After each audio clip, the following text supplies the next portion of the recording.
Je m'appelle Limousin Guillaume, je suis le responsable de l'accueil de jour, donc Casa Delta 7, Paris 17e.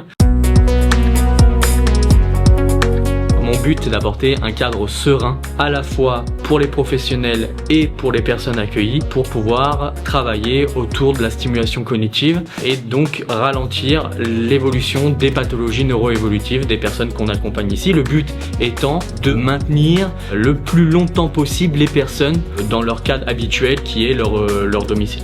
La première chose qu'on recherche quand les personnes viennent chez nous, c'est d'être content de venir, de se sentir comme à la maison et de retrouver un sentiment de plaisir simple, de dire bon je viens, je suis sûr que je vais passer un bon moment et qu'on va me surprendre par des nouveaux types d'ateliers ou des nouvelles rencontres. On leur propose un planning d'ateliers et de stimulation qui passe par de la stimulation donc cognitive, mais on travaille aussi sur le corps avec les ateliers de psychomotricité et aussi autour des ateliers de bien-être corporel, la revalorisation de soi.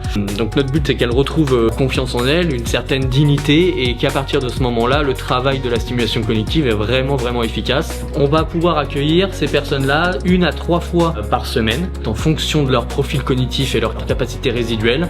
On va pouvoir les mettre dans certains groupes de notre semaine pour qu'ils se retrouvent avec des personnes qui ont des capacités similaires.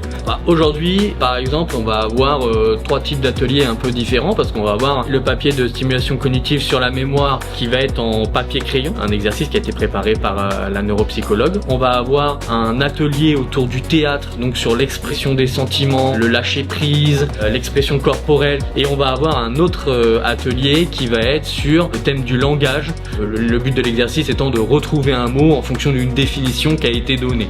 Les ateliers sont préparés avec l'équipe pour qu'au final on ait un professionnel qui anime un atelier qui lui plaît et qui va lui donner envie de s'investir et lui donner un groupe de personnes qui lui aussi est attiré, qui va être intéressé par le même sujet. C'est des ateliers qui évoluent tout au long de l'année et en fonction des projets, on peut aussi proposer des ateliers un petit peu innovants tels que de l'intergénérationnel, des ateliers yoga. On a fait des ateliers en lien par exemple avec des élèves de l'université de Créteil sur le thème de la dénutrition. Donc en fait, on essaye aussi au travers des ateliers qu'on propose de faire de la prévention sur les grands thèmes de santé.